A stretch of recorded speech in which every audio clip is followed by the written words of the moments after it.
June 10, 1944. South of Corentin, Normandy. A thin veil of morning fog creeps across the hedgerows, curling around shattered barns and the jagged silhouettes of burned-out tractors. The distant rumble of artillery rolls like approaching thunder. Inside a shallow ditch beside a narrow French farm road lies Private First Class Raymond Keller, 22 years old, 2nd Armored Division. His face is streaked with mud, sweat, and the fine white dust kicked up by the tank engines that passed here only minutes earlier. He grips his M1 helmet tighter as he hears it again, a low mechanical growl, steady, confident, moving straight toward them. Corporal Briggs whispers, "Shermans are late." "That's not one of ours." The men press deeper into the ditch, then it appears through the mist, a Panzerkampfwagen 6 Tiger, its turret swinging like the head of a patient, hungry predator. The yellow-gray armor plates are scarred but intact, its engine hums with mechanical arrogance, and riding atop the turret, laughing and smoking as though they were on a Sunday tour, are 2 German officers. One of them, Hauptmann Ewald Kruger, 12th SS Panzer Regiment, leans forward and taps the massive 88mm gun barrel with his knuckles. Amerikanisch Spielzeug, he scoffs, American toys. These Shermans, they burn before they can even aim. The loader laughs and flicks his cigarette into the road. To them, the M4 Sherman is a joke, thin armor, weak gun, underpowered. A metal coffin. Private Keller listens as the voices fade behind the hedgerow. The Tiger rolls on, but what the German officers don't know, what they can't yet imagine, is that in less than 2 weeks, their world will be flipped upside down, not by a bigger gun, not by thicker armor, not by a single heroic tank ace, but by a relentless wave of green-painted machines whose crews refuse to stop moving. The M4 Sherman, mocked and underestimated, is about to become the nightmare of German supply lines all across France. Hours later, near the village of Modest, fog lifts, revealing columns of Sherman stretched across the fields like a procession of armored giants. Engines idle. Turrets sweep. Tracks grind through the soft earth. Captain Elias Monroe, commanding Company C, 67th Armored Regiment, stands atop his Sherman, Cicero, staring at a map pinned to the turret with a broken knife tip. His radio crackles, enemy armor sighted near the crossroads. Tiger heavy tank. Moving west. Monroe sighs and rubs his temples. 1 Tiger, and they're panicking again. He mutters that he knows the math. Sherman 75mm versus Tiger 88mm. It isn't a duel. It's suicide, but today, Monroe isn't planning a duel. He taps the map again, tracing the narrow farm lanes and the orchard clusters in the area. The Tiger is powerful, yes, but it is slow, thirsty, dependent on spare parts now crawling across half-broken French roads. If the Americans can move faster, if they can maneuver instead of confront, they might not have to destroy the Tiger at all. They can starve it. He climbs back into the commander's cupola, mount up. Engines hot. We're taking Route D38. Keep it moving, no matter what. The Shermans roar to life. Simultaneously, the German column Hauptmann Kruger wipes the sweat from his brow as his Tiger rumbles forward. The afternoon sun turns the interior into an iron furnace. Their last resupply never arrived, and fuel is running low. Where is the convoy?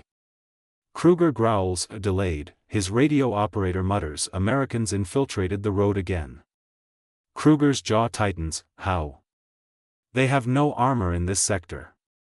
And that's when they hear it, a faint, rhythmic drumming across the open fields. Clank clank, clank clank, the sound of tracks, dozens of them. The Tiger crew snaps to alert. Kruger raises his field glasses and scans the horizon. At first, there's nothing but the haze rising from the sun-baked earth. Then he sees them, not 1, not 5, but over 30 Shermans, weaving between hedgerows in staggered formations, each one kicking up a tail of dust as they advance at full speed. A tidal surge of armor. What in God's name? The loader whispers. Kruger's contempt evaporates. These Americans aren't fighting like the manuals predicted. They aren't pairing off, they aren't charging straight at the Tiger's gun. They're moving past him, ignoring him, like the Tiger is nothing more than a stone in the river. Back to Monroe's column. 1740 hours, don't stop. Monroe shouts over the roar of the engine as shells explode behind them. The moment you stop, you're dead. His Shermans fan out, bypassing the Tiger entirely. every crewman feels the vibration in their bones as they push the throttles to the limit. The Sherman may not hit as hard as a Panther or Tiger, but it can do one thing effortlessly: move. The Germans fire again. A shell screams past Cicero and explodes in a hedgerow, showering dirt and branches across the turret. The loader ducks. "Sir, they're trying to cut us off."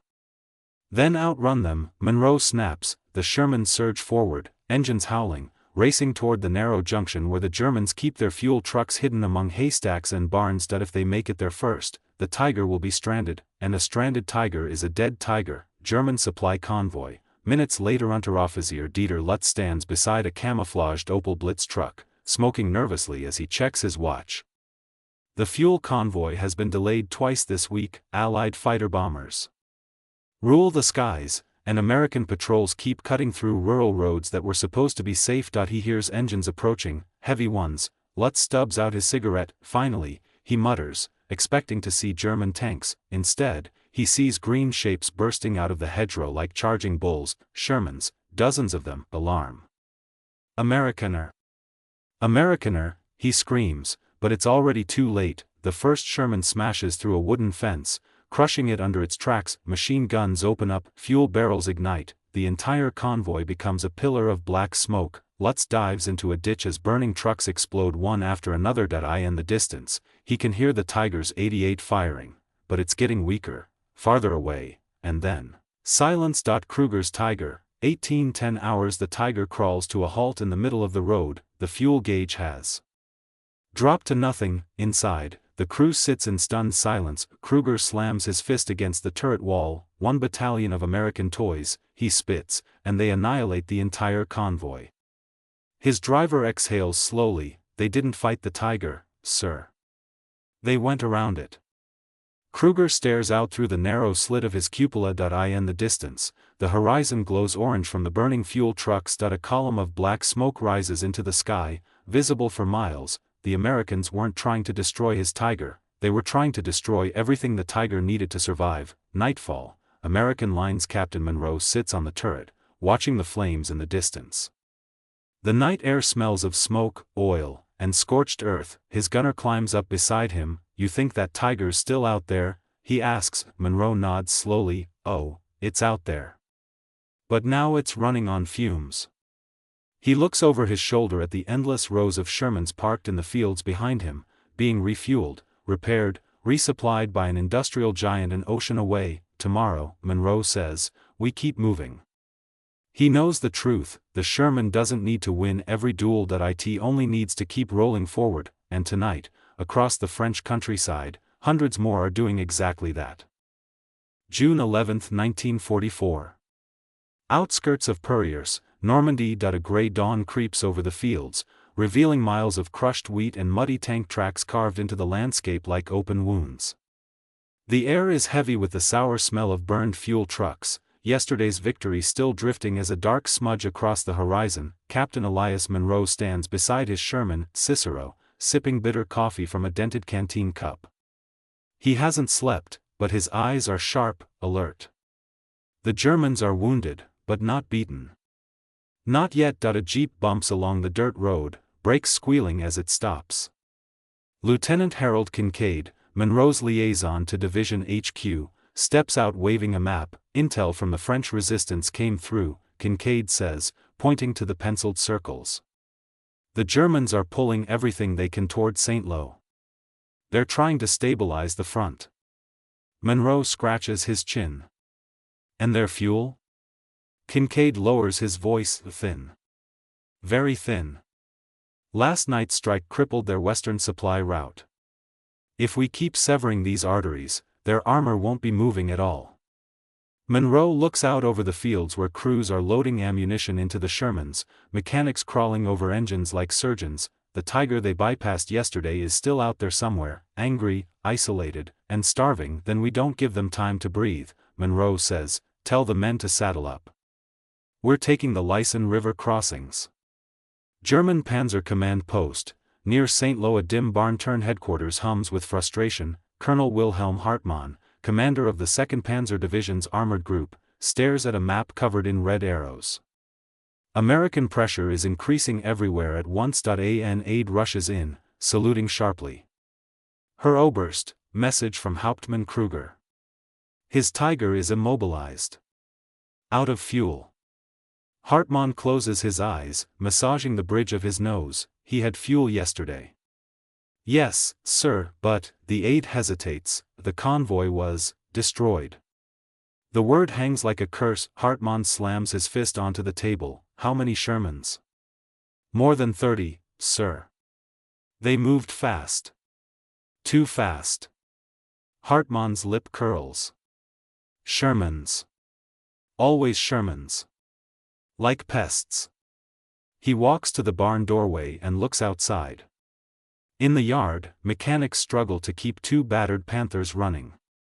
Smoke belches from one engine block.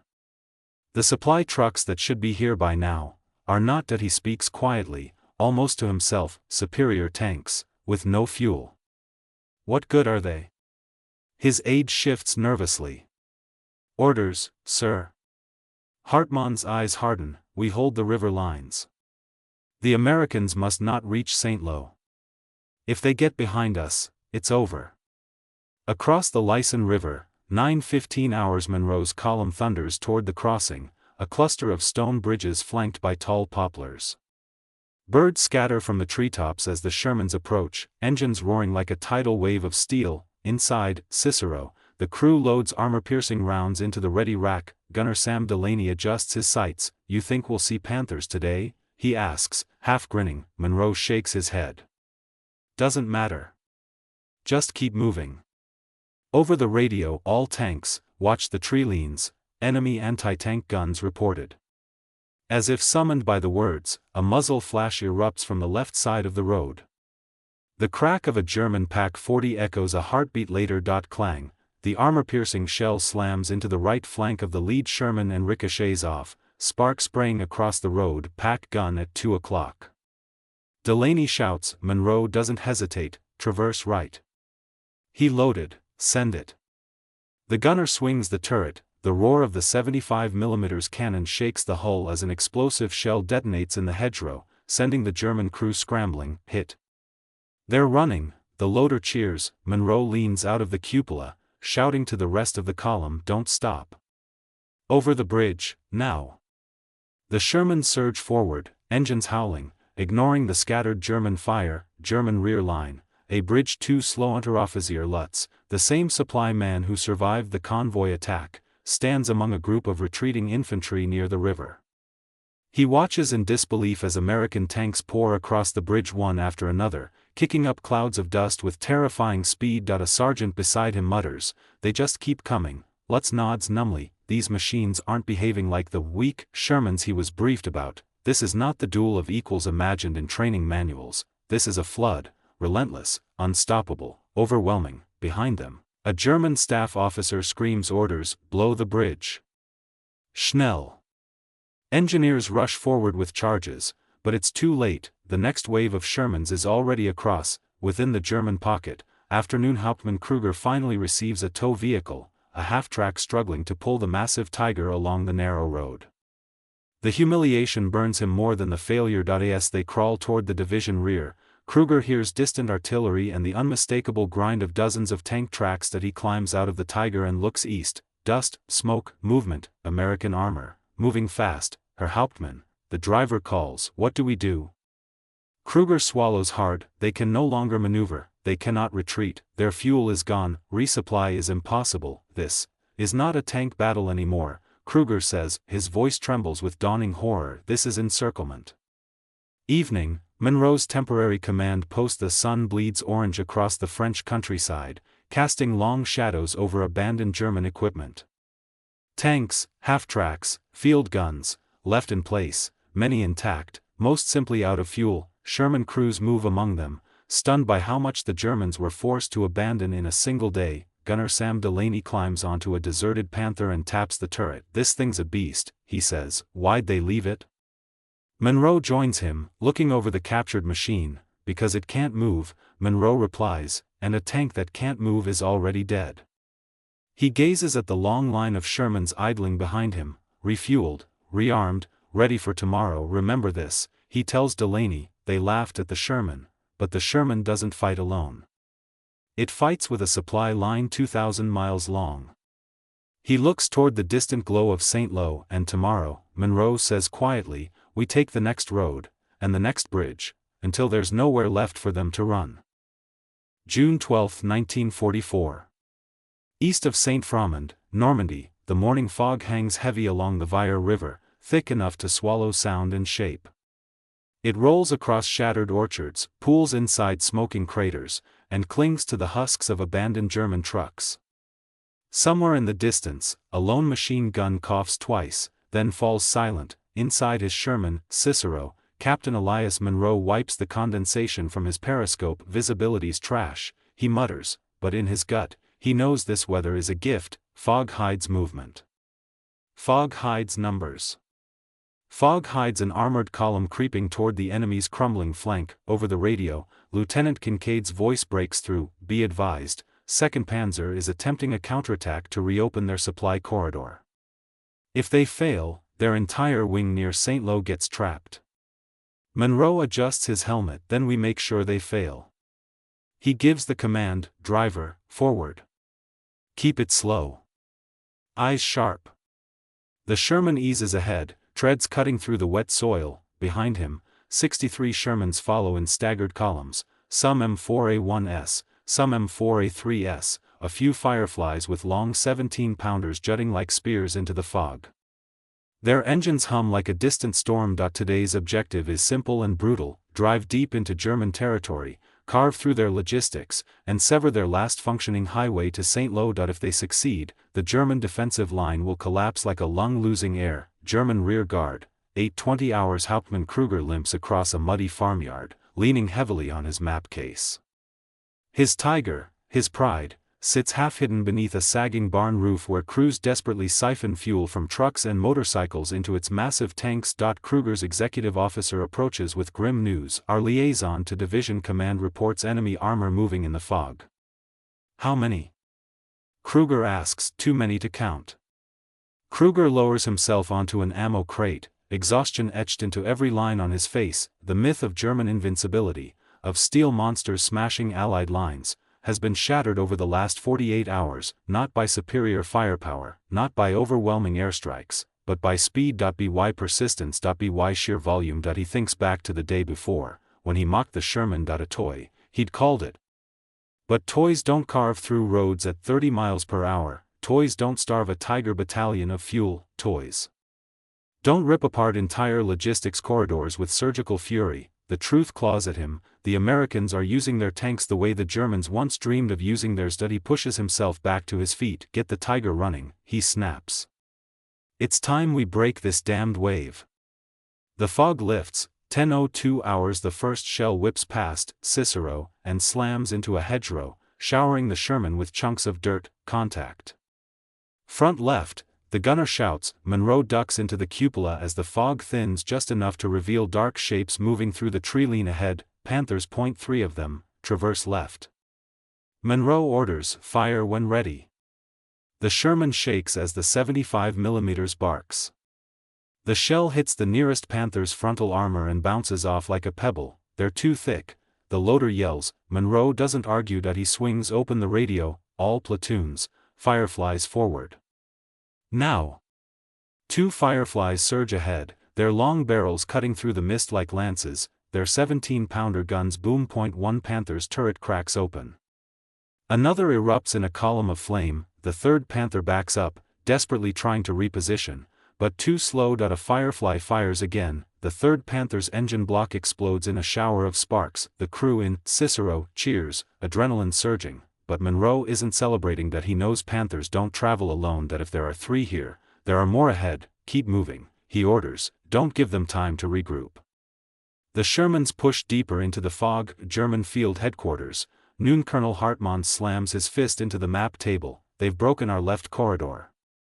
Where is Kruger's Tiger? Still en route, an aide replies nervously. Hartmann's voice rises, cracking under pressure. Our men have no fuel, no ammunition, no reinforcements. And the Americans just keep coming. He points to the map, specifically to the long red arrow stabbing west from the American landing zones. This is not a tank battle, Hartmann growls. this is a war of movement. And we have stopped moving. He looks at his officers, eyes burning with desperation. If we do not regain that road by nightfall, the entire St. Lo front collapses. He picks up a headset, contact every armored vehicle that can still move. I want all of them, Tigers, Panthers, assault guns, forming a counterattack north of La Mouffe. He pauses, and pray the Americans haven't already taken it. The road to La Mouffe, 1447 hours. Monroe's column bursts from the last knot of hedgerows onto the main east-west highway. The fog has finally burned away, replacing the world with a clear blue sky and a landscape trembling under the weight of advancing armor. He climbs from the cupola, scanning the horizon. Jesus, he whispers, the road ahead is littered with German vehicles, some destroyed, others simply abandoned. Fuel barrels lie scattered like spilled marbles. Second Lieutenant Avery approaches in his Sherman, shouting over the engine noise, "They left in a hurry, sir. Half-tracks, ammo trucks, you name it." Monroe grins, "Good. Let's make sure they can't come back for any of it." He orders the column to fan out across the fields. Shermans rake the abandoned vehicles with machine gun fire, ensuring nothing is salvageable. And that's when the earth shakes again, not from American tanks, from the south. A deep, thunderous rumble, the sound of heavy German armor, moving fast. Hauptmann Kruger's Tiger, 15:01 hours. The Tiger finally emerges from the tree line, its massive engine roaring with rekindled fury. Dust billows behind it as it accelerates down the road toward La Mouffe. Kruger climbs into the commander's cupola, headset crackling with static. We engage and break through their line. Kruger orders, we must retake the corridor, no matter the cost. The Tiger barrels forward. Behind it, 4 Panthers follow in wedge formation, their guns angled toward the highway. For the first time in days, Kruger feels hope. They may swarm like insects, he mutters, but one swipe from a Tiger is all it takes. He sees smoke ahead, movement, Shermans, dozens of them. Kruger bares his teeth. At last, he whispers, a real fight. He doesn't yet realize, Monroe's tanks have already encircled the crossroads behind him. He is charging into a trap. American lines. Seconds later, Sherman spotter tank radios urgently, Tiger. Tiger approaching from the south, fast. Monroe snaps to attention. How many? 5 vehicles total. 1 Tiger, 4 Panthers. Monroe takes a deep breath. This is it, the moment every Sherman crew fears, but he doesn't hesitate. All units, form a horseshoe. Fireflies anchor the flanks. Don't go head-to-head. Let them come into the kill zone. Engines rev as Sherman after Sherman swings into position. Dust swirls, heat shimmers on the road, and through binoculars, Monroe sees it, the Tiger's massive turret, charging straight at them, and he whispers, right where I want you. June 12, 1944. The highway south of La Mouffe. 15:07 hours. The Tiger explodes from the dust cloud like a charging bull, its 88mm gun already elevating toward the nearest Sherman. Its engine bellows, treads clattering with frightening confidence as it barrels down the highway at full throttle. Inside, the lead Panther following close behind, a German gunner shouts over the engine noise, Herr Hauptmann, this is madness. We'll be exposed. Kruger doesn't turn, we break them before they swarm. One decisive strike. Behind the Tiger, the 4 Panthers tighten formation, engines roaring in harmony. The German counterattack, though small, is concentrated and deadly, each machine more powerful than almost anything the Americans can field head-on. But Captain Elias Monroe isn't planning to fight head-on. He's positioning the Shermans along a shallow slope on both sides of the road.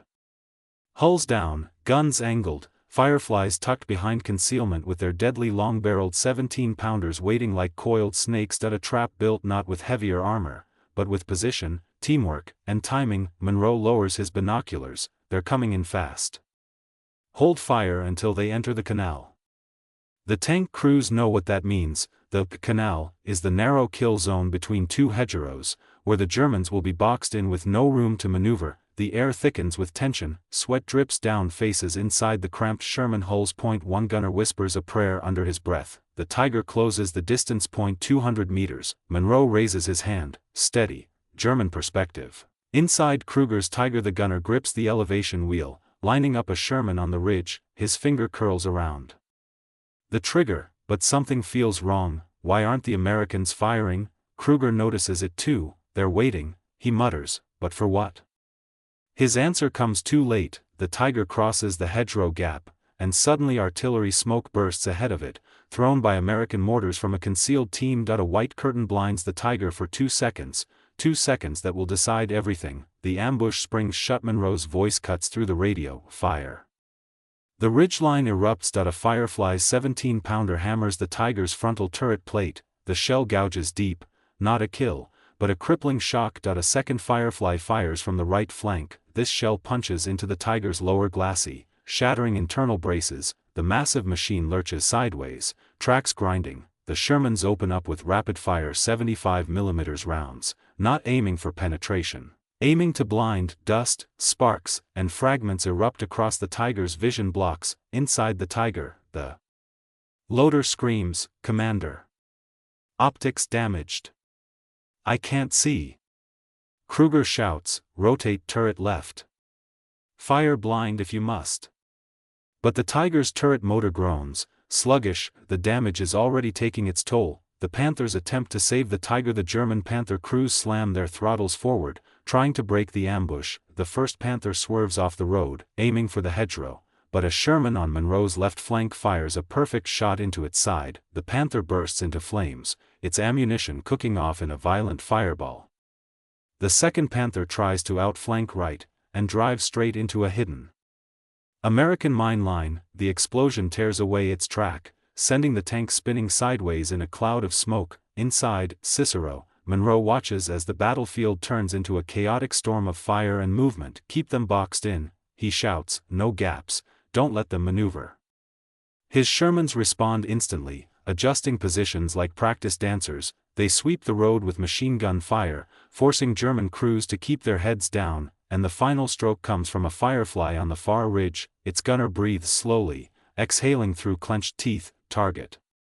Tiger, center mass. He pulls the trigger. The 17-pounder sends a tungsten core round slicing across the highway. It slams into the Tiger's right armor plate, then punches through the ammo storage. For a heartbeat, nothing happens. Then the Tiger erupts in a geyser of smoke and fire, the turret lifting an inch from the explosion before crashing back at a crooked angle. Kruger is thrown inside the turret, slammed against the radios. His ears ring, his vision blurs. The loader drags him to the hatch, shoving him upward. "Out. We must get out." They spill onto the road, coughing, faces blackened with soot. Behind them, the Panthers burn. Ahead of them, the highway is blocked by Shermans, closing in. Kruger stares at the wrecked Tiger, disbelief hollowing his chest. "How?" he whispers. An American corporal shouts across the field, "Shermans, sir. Lots of them." Kruger looks up. The field, the ridgeline, the hedgerows. They're moving, not the ground, but the Shermans on top of it, advancing again, relentless, rearming, ready for the next push. He sinks to his knees, finally understanding. It wasn't one Sherman, he murmurs, it was never one Sherman. After the battle, smoke hangs over the highway like a dark curtain. The flames of the Panther wrecks flicker against the growing shadows of late afternoon. Monroe stands beside Cicero, helmet under his arm, watching medics tend to wounded German survivors. Lieutenant Kincaid approaches quietly. "That Tiger crew fought hard," Kincaid says. "Could have killed half our line if we'd let them get comfortable." Monroe nods slowly. "But we didn't." He looks over his shoulder. More Shermans rumble up the road, fresh ones, recently refueled, recently rearmed. "Mobility beats firepower," Monroe says, "every time." He turns toward the distant spires of St. Lo. "And now, we take the final road." August 6, 1944. South of Vire, Normandy, the ruins of a farmhouse smolder beneath a gray morning haze as Major Eugene Mills slides his goggles back onto his helmet. His tank, Betty Lou, an M4A1 Sherman, idles beside a hedgerow, its engine ticking with that familiar Continental radial rumble. Mills leans out of his commander's hatch and listens. Distant engines, dozens of them, all moving east. He taps his loader on the shoulder. "Hear that? They're pulling back. Sounds like half a Panzergrupp's trying to squeeze through one damn road." The loader cracks a grin. "Guess we're invited to the party," sir. But Mills isn't smiling. He peers through the break in the hedgerow and sees miles of churned earth, the scars of retreating German traffic. Abandoned helmets. Scattered ration tins. Burned motorcycles. All pointing in one direction, toward Argenton. He clicks his throat mic. Red Company, saddle up. We're going hunting. A bottleneck of desperation several miles east, Oberleutnant Franz Keller of the 2nd Panzer Division shoves his way through a line of exhausted infantry trudging beside their vehicles. What remains of his division is spread thin along a single road clogged with trucks, half-tracks, horses, and staff cars, anything that still runs. Keller wipes soot from his face. This isn't a retreat, he mutters. It's a funeral procession. Every few minutes the column jerks to a halt, engines overheating, radiators hissing. The Tiger Eye behind Keller, 401, its Zimmerit chipped and grimy, growls like a caged animal. Its commander, Hauptmann Dieter Schaefer, leans from his turret. How far to the next junction? Schaefer asks. 2, maybe 3 kilometers, Keller replies. But it narrows ahead. Bridges are intact, but barely. Schaefer curses. Perfect. One road, thousands of men, and the Americans are somewhere out there with those damned Shermans breeding like rabbits. He means it. Reports have been filtering in for days, Shermans hitting fuel depots, ambushing convoys, cutting telephone lines, bulldozing through hedgerows the way no German had anticipated. Keller adjusts his cap. They're moving faster than we can. And they're using those roads behind us. Schaefer's eyes narrow. No. They're using every road. The swarm arrives back near Vire. Major Mills raises his binoculars. A dust cloud rises from the east. Jesus, he whispers. That's a whole regiment withdrawing. The Shermans surge forward, engines roaring as they break from the hedgerow one by one.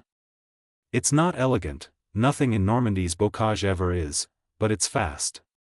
Far faster than the Germans expect. Within minutes, Mills and his column hit the highway, and then the battlefield reveals itself. German trucks bumper to bumper, fuel bozers, medics waving surrender flags, panzergrenadiers scrambling for ditches, frantic drivers abandoning vehicles in the middle of the road. It's a retreat dissolving into chaos. Mills slams his fist onto the turret rim. Cut them off. Drive right through the line.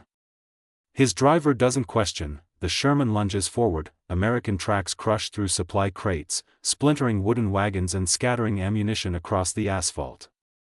Behind Mills, the rest of Red Company fans out, firing short bursts to keep the enemy pinned. Shermans don't need to duel Tigers when they can strangle the rest of the army.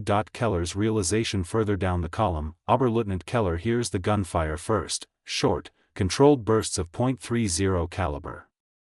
Not the deep hammering of heavy machine guns. Not the thunder of artillery, American tank guns. Close, very close. He rushes forward, pushing past panicked infantry. What's happening? Who's firing? A sergeant grabs him. Herr Oberleutnant. They're behind us. Shermans. Dozens. Keller's throat goes dry. Behind them, that's impossible.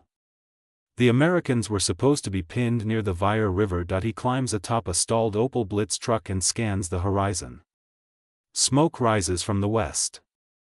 Vehicles burn. Soldiers scatter like startled birds. And moving through the carnage, glinting in the morning light, Shermans, more than he can count. He stumbles back down. Schaefer. We must reverse the column. Turn the Tiger around. Now. But the Tiger cannot move. The traffic is too dense. Vehicles are packed so tightly it would take an hour to make space. Keller suddenly understands the scale of the disaster. The Sherman doesn't need to win 1-on-1. It just needs to be everywhere, and today, it is. The break in the road. Major Mills spots a cluster of German staff cars attempting to cut across a side road. He orders Betty Lou forward. Driver, ram them off the junction. The Sherman crashes into the lead car, flipping it into a ditch.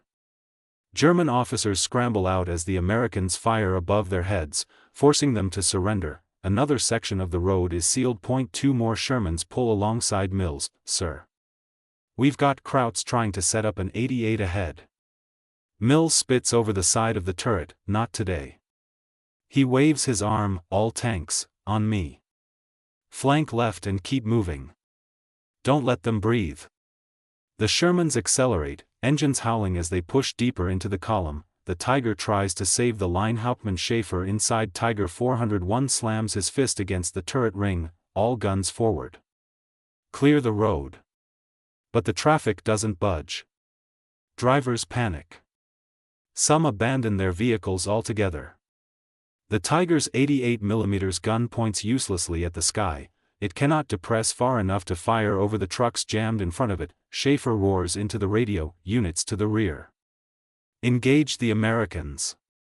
But the rear units are already gone, destroyed or routed. Through his periscope, Schaefer sees something he cannot fathom. Shermans, not one, not two, an entire column advancing at full speed straight down the highway, firing on the move, cutting the German army into pieces. One of his crew mutters, trembling, "God help us, they're everywhere." The collapse Mills Sherman breaches another knot of German vehicles, ripping through a fuel truck that bursts into a plume of flame. The shockwave slams against the hull, but Mills stays planted in his turret. His radio crackles, Red Company, left flank collapsing. Germans breaking. They're running into the fields. Mills nods, good, let them run. Because today isn't about capturing territory or knocking out Panthers. It's about suffocating the German war machine, one supply line at a time. He keys his mic, all Shermans, push east. Don't stop until you see the end of the column. Behind him, 100 Allied tanks claw their way toward the Falaise region, tightening the noose. The Germans no longer laugh at the Sherman, not today, not ever again. August 12, 1944. Near Trun, France, the morning fog lifts slowly over a patchwork of wheat fields and dry orchards. The air smells of wet soil, cordite, and diesel, a familiar blend by now. Captain James Harrington of the 3rd Armored Division stands atop his Sherman Red Molly, scanning the horizon with a pair of field binoculars. He sees movement, not Allied columns, something more desperate, hundreds of German soldiers, stragglers, remnants, entire companies reduced to a handful of men, are sprinting eastward across open farmland, abandoning vehicles, weapons, even their helmets. Their once disciplined formations have dissolved into scattered, frantic lines struggling toward a shrinking escape corridor. Harrington lowers the binoculars, jaw clenched. They're running for Falaise. His gunner, a lanky kid from Idaho named Parker, leans out of the turret. You think they'll make it, Captain? Harrington shakes his head. Not if we do our job. He climbs back into the turret, slaps the loader's shoulder, and points toward the distant road where exhaust plumes rise like funeral smoke. Mount up, boys. We cut that corridor today. Red Molly roars to life. German commands final orders, break through or die east of Harrington's approaching line. The mood is very different. Oberstleutnant Heinrich Weiss, once a respected regimental commander of the 85th Infantry Division, now stands in a shallow ditch, poring over a map crumpled by rain and sweat. Around him, what remains of his staff huddles like ghosts, haggard, hollow-eyed, malnourished. A motorcycle messenger screeches to a halt beside them. He delivers the last order they hoped never to hear: all units are to break east immediately. No exceptions. Weiss stares at the message. No defensive plan. No regrouping. No counterattack. Just one frantic sentence. He folds the paper and tucks it into his tunic. Gentlemen, there is no plan anymore. A junior lieutenant swallows hard. What about armor support, Herr Oberstleutnant? Weiss exhales. They have none. The Panzers are stuck. The Tigers cannot maneuver. Panthers are out of fuel. We run, or we die. A distant rumbling rolls across the fields. Shermans, several dozen, maybe hundreds. Weiss closes his eyes as the sound builds like an approaching storm. We move now. Shermans fan out, not hunting tanks, but corridors. Captain Harrington's tank column skirts a burning orchard, leaving behind a line of smoldering German supply trucks. Ahead, the terrain opens into rolling farmland, perfect ground for mobility, perfect ground for Shermans. He radios the company commanders, all units spread wide, 500 meters between platoons. Move in staggered formation. We're cutting their escape routes, not chasing stragglers. The replies crackle in, "Copy. Roger that." Moving. To the viewer, the sight would be almost surreal. A broad wedge of Sherman sweeping over the hills like a tide of steel and dust, their silhouettes rising against the noon sun. Harrington stands half exposed in the commander's hatch as the tank bounces over a ditch. This moment reminds him of the briefings before Normandy, when officers whispered about German armor being invincible, about tigers prowling like lions in a dark forest. But now, this battlefield tells a different story. In the distance, he sees Panthers trying to form a defensive line, 3 of them, turning turret first toward the advancing Shermans. Parker grips the gun elevation wheel, targets at 2 o'clock. Panthers. Harrington nods, calm, let the Fireflies handle them. We're staying on the road. And that's the real twist of the 1944 campaign. For every German tank that tried to block a road, 5 Shermans were bypassing them, choking off the arteries that kept those tanks alive. Panicked flight through narrowing paths. Meanwhile, on the German side, panic is reaching new levels. Weiss pushes his exhausted troops across a shallow river crossing, one of the last intact fords leading toward Chambois. But as the first platoons reach the far bank, a thunderous clap echoes overhead. Artillery, no engines, low, fast, and close. P-47 Thunderbolts. Weiss screams, "Scatter! Off the road! Off the road!" The fighters swoop down in a blistering strafing run. Rocket trails streak into the column, explosions rip through carts and stolen civilian vehicles. Wounded men throw themselves into reeds and river mud. Weiss grips a tree trunk, mud splattering his face as a rocket tears apart a truck only 20 meters away. The fireball reflects in his eyes. The Shermans below, he gasps. Thunderbolts above. How can anyone escape this? He stumbles forward, shoving his men onward. The walls of the Falaise pocket shrink by the hour. A Sherman column cuts the last viable road back with Harrington's column. The final push begins. A runner tank reports over the radio, "Captain. Recon says a major German group is trying to break through the D13 road near St. Lambert. They've got trucks, artillery tractors, horses, everything. If they make it across that causeway, they'll slip out." Harrington's eyes sharpen. "Then we seal it." The Shermans advance at full speed, trajectories converging like a closing jaw. Dust billows behind them. Gunners traverse left and right, scanning for threats. As they crest a small ridge, the scene below becomes clear: a river crossing. A narrow stone bridge, and an endless mass of German troops flooding toward it, officers beating back the panic, NCOs trying to keep order, men tripping over abandoned gear. If they get across, the war in Normandy drags on. If they don't, Harrington lifts his hand. "All tanks, fire at will." The first salvo echoes across the valley. The bridge turns. Red shells burst along the causeway, punching holes in the German formation. Trucks explode, horses scream, infantry dive for cover. German officers desperately wave white cloths to negotiate surrender, but their signals are lost in the smoke and chaos. A shell from Red Molly hits an artillery tractor, flipping it onto its side. Flames leap skyward. Weiss, still forcing his men along the road, collapses beside the bridge as a Sherman round impacts nearby. His helmet rolls into a puddle. He raises his head, and sees them, Shermans, dozens, closing in from the west and north. The corridor is gone, the last road out is gone, the escape is gone. Weiss whispers, "So, this is how it ends." He lowers his pistol into the dirt. The moment the Germans finally break, Captain Harrington sees the moment clearly. It starts small, a platoon of German grenadiers dropping their rifles and raising their hands. Then more. Then whole companies, men who had fought for years, who had survived Russia, Italy, Normandy, now standing with hands high, shouting over the explosions, "Nicht schießen. We're Urgeben uns. Don't shoot. We surrender." Sherman crews hold fire as the wave of surrender grows into the hundreds. Harrington exhales for the first time in hours. "Hold positions. They're done. We've closed the Falaise pocket.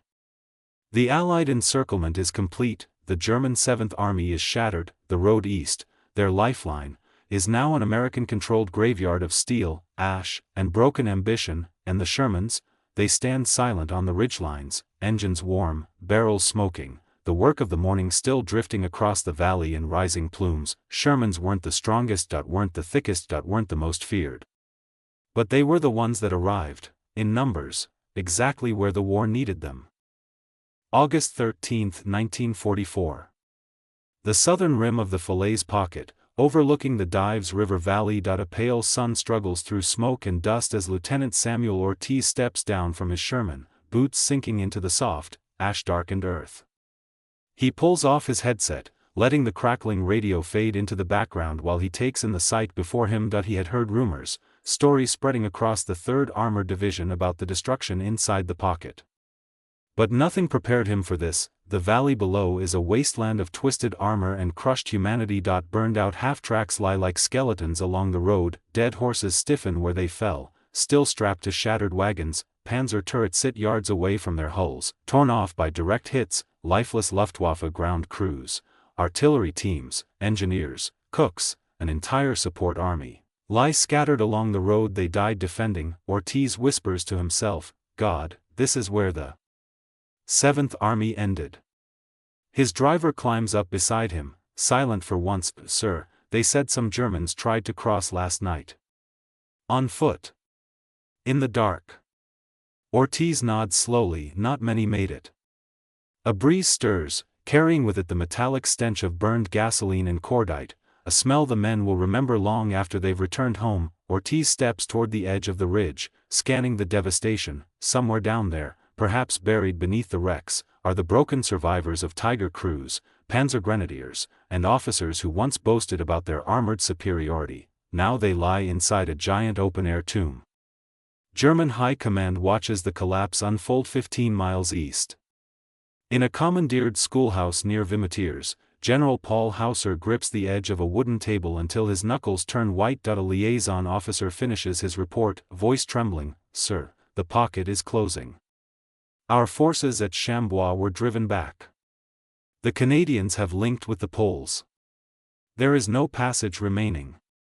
Hauser tries to speak, but words fail him. He had fought in the First World War. He had survived the cauldron of the Eastern Front. He had commanded armored divisions through France, Russia, and back again, but he had never watched an army die like this. He places a hand over his eyes. How many escaped? He finally asks. The officer hesitates. Perhaps 10,000, sir. And trapped? More than 100,000. The silence stretches. Hauser knows the numbers. He knows the loss of equipment, nearly all armor in the West, annihilated. He knows what the High Command will say. He knows what Hitler will blame, but most of all, he knows who did this. Not one Allied machine, not one Allied tactic, but the combined weight of thousands, Shermans everywhere. Ortiz's platoon moves down the slope back in the valley. Lieutenant Ortiz receives the order to advance down the slope to secure the road. The Shermans roll cautiously, like giants stepping through a graveyard, treads crunching over burnt metal and cracked stone. Ortiz's loader points at a Panther wreck. Look at that, hit 3 times in the rear. They must have been turning around when the Shermans got them. Ortiz kneels beside the tank, examining the punctured armor. He knows the Panther was a formidable machine, thick armor, deadly gun, long range, but here, in the chaos of retreat, it was nothing more than a gilded cage. A weapon without mobility becomes a tomb. He stands again and surveys the valley. This wasn't a duel of equals. It was a slaughter, and he knows why. Speed. Reliability. Numbers. The Shermans around him still idle steadily, their engines humming like dependable workhorses. They didn't have the biggest guns or thickest armor. They didn't need to. Ortiz rests a hand on the warm steel of his tank. This is why we win, he mutters. A sergeant walking nearby overhears him. Sir? Ortiz points to the wreckage. They choke. We move. Their tanks break down. Ours keep rolling. They've got a handful of big cats. We've got more Shermans than they can count. He gestures at the valley, the pocket, the destruction. This isn't about who had the better tank. It's about who had the army that could fight everywhere at once. The sergeant nods slowly. Guess the Germans finally figured that out. Ortiz sighs. Too late for them. German survivors emerge from the smoke as Ortiz's platoon pushes deeper into the wreckage. Shadows begin to move through the haze. German soldiers stepping out with hands raised, some are barely more than boys, uniforms torn, faces blackened with soot, others are hardened veterans from Russia, limping, bleeding, broken. One Feldwebel approaches Ortiz directly, hands trembling. Sind Sie der Kommandant? Are you the commander? Ortiz raises his pistol cautiously. I am. The Feldwebel lowers his eyes, voice cracking. We're geben auf. We're geben auf. We surrender. All of us, we surrender. Ortiz calls for medics and MPs that he watches as dozens more Germans appear from the ditches, the fields, the tree-line, men who once mocked the Sherman as a death coffin. Men who bragged about Tiger superiority, men who believed themselves invincible, now they approach the Shermans like they might approach church altars, heads bowed, faces pale, hope extinguished, because in the end, it wasn't the Tiger they needed to fear. It was the thing they never understood, the thing they never respected, the thing that crushed their army beneath its tracks and sealed the fate of Normandy, the Sherman. The tank they laughed at. The valley falls silent as the final pockets of resistance fade. Captured Germans file past the American tankers in a long, broken column. Ortiz watches them go, feeling the weight of history settling over the scorched earth. Above the rising smoke, blackbirds circle the dead, and somewhere beyond the distant ridgeline, new orders will soon come. Paris, the Seine, the border of Germany itself, the Shermans will keep moving, the war will keep rolling forward. But for the German 7th Army, the war ends here, in this ash-choked valley, on this ruined road, under the shadow of the tank they once mocked. August 14, 1944. Outside St. Lambert-sur-Dives, the afternoon sun slants through drifting smoke as Major Eugene Mills stands atop his Sherman Betty Lou, surveying a crossroads littered with the remains of a shattered column. Flames crackle from overturned transport trucks. A panther burns so hot its road wheels glow a dull red. Nearby, a horse, one of hundreds used by the supply units, lies collapsed across a destroyed wagon. Mills lifts his goggles, eyes weary, face streaked with sweat and ash. Behind him, the engines of his Shermans growl at idle, steady, reliable, patient. He glances at them with something close to pride. The Germans had called it a Ronson, Light's first shot. The men who drove them called it something else entirely. A friend, a lifeline, a machine that would not quit. He turns as Lieutenant Ortiz approaches, helmet tucked under his arm. Red Company secured the bridges, Ortiz reports. The valley's ours. Mills nods, not victory, not triumph, just a grim acknowledgement of the day's work. Good, he says. Then let's finish sweeping the fields.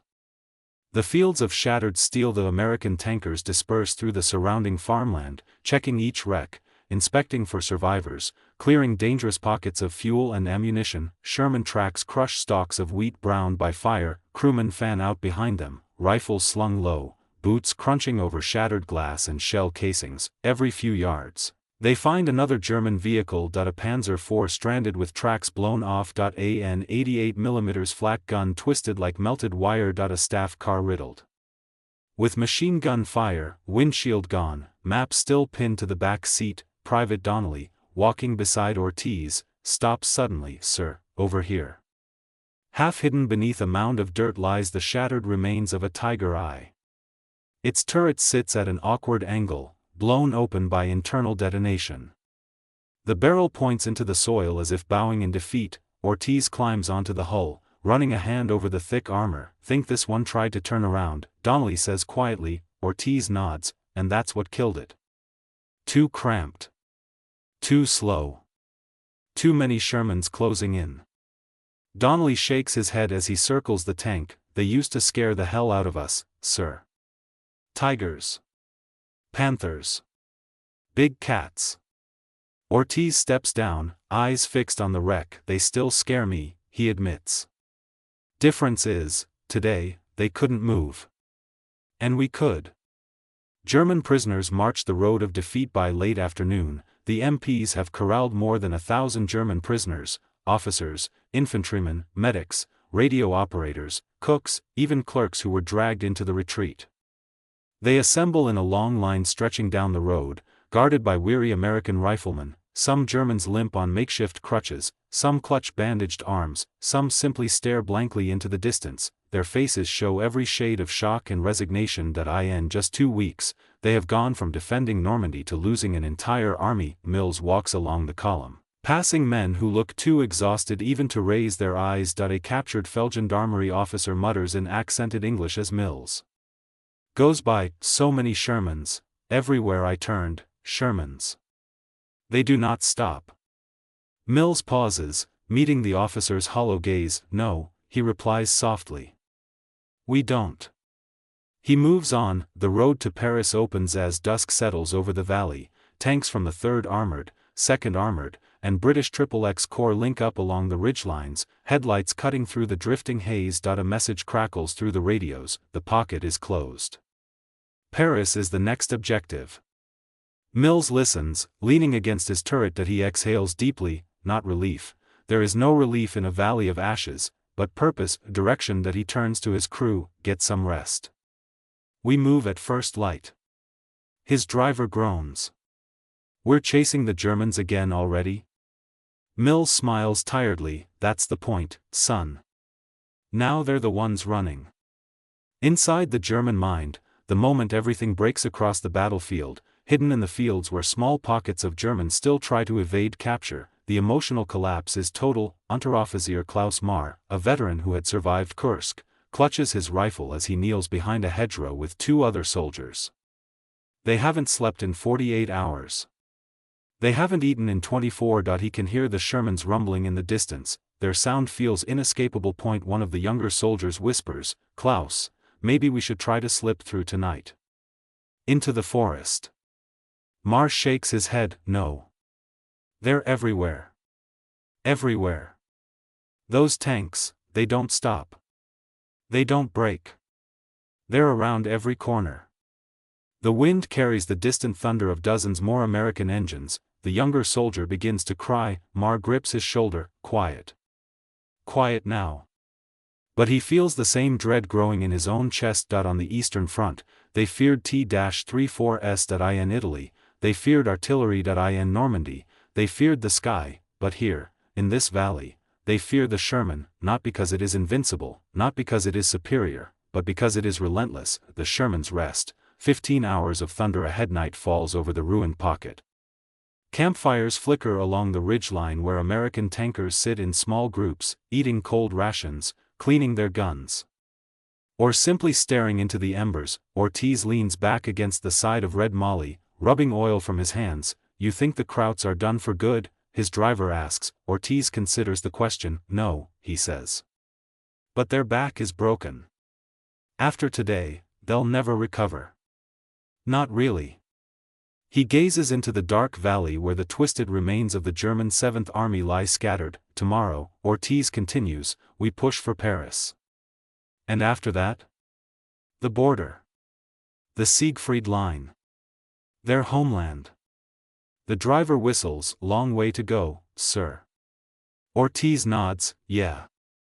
But we're the ones with the engines still running.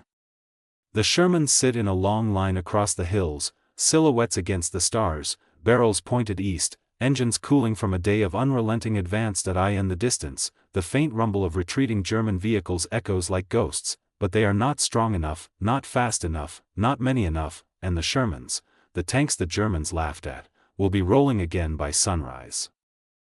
August 15, 1944. The ridge above St. Pierre-sur-Dives, snowflakes swirl through the air like ash from the previous day's fires.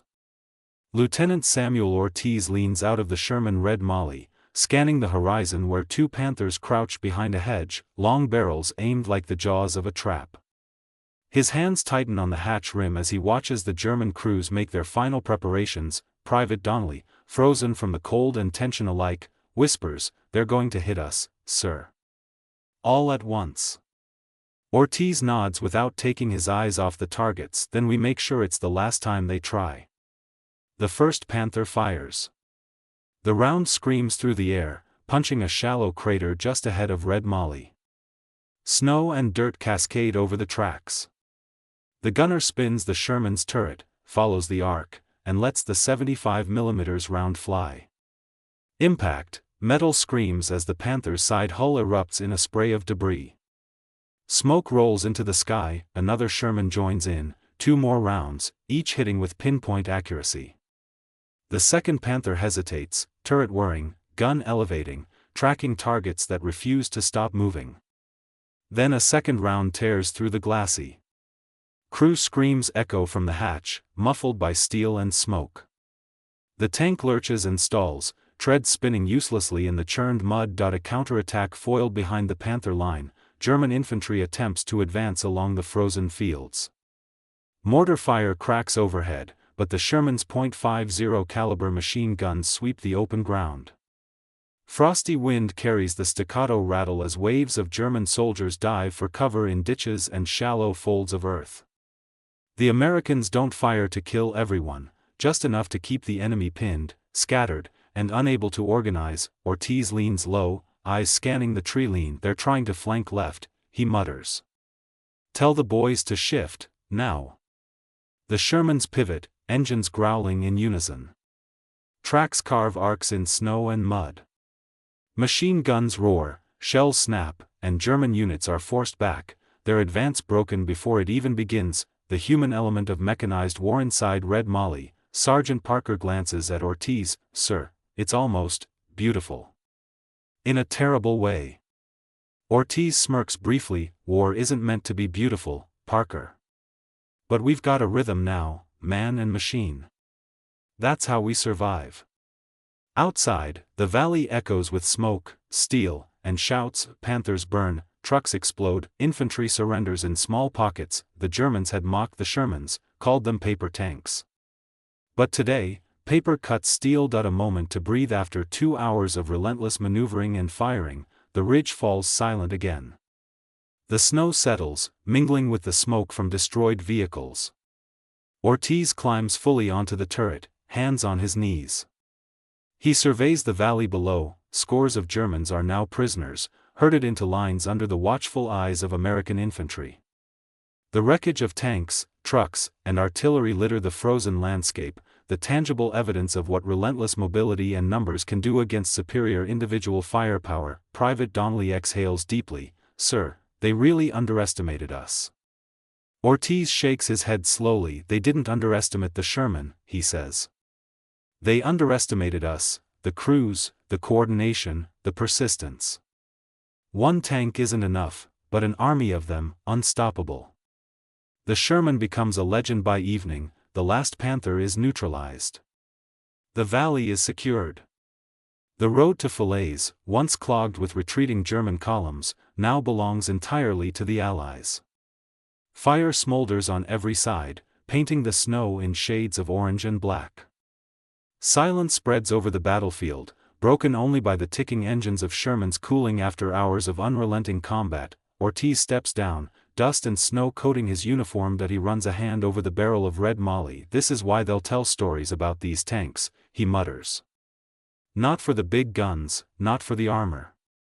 But because they kept coming, always moving, and they never stopped. Private Donnelly looks out over the valley, face pale from exhaustion. Sir, do you think they'll ever laugh at the Sherman again? Ortiz smiles faintly, eyes fixed on the horizon. No. Not today. Not ever. The camera of history lingers over the snow-choked fields, over twisted metal and surrendering soldiers. Across France, the rumor of the relentless Shermans begins to spread, not in whispers, but in the unmistakable roar of engines. Across fields, roads, and ridges, the legend is no longer theoretical. It is written in steel and blood. It is etched into the valley of Falaise, and it will follow the Allies all the way to Berlin.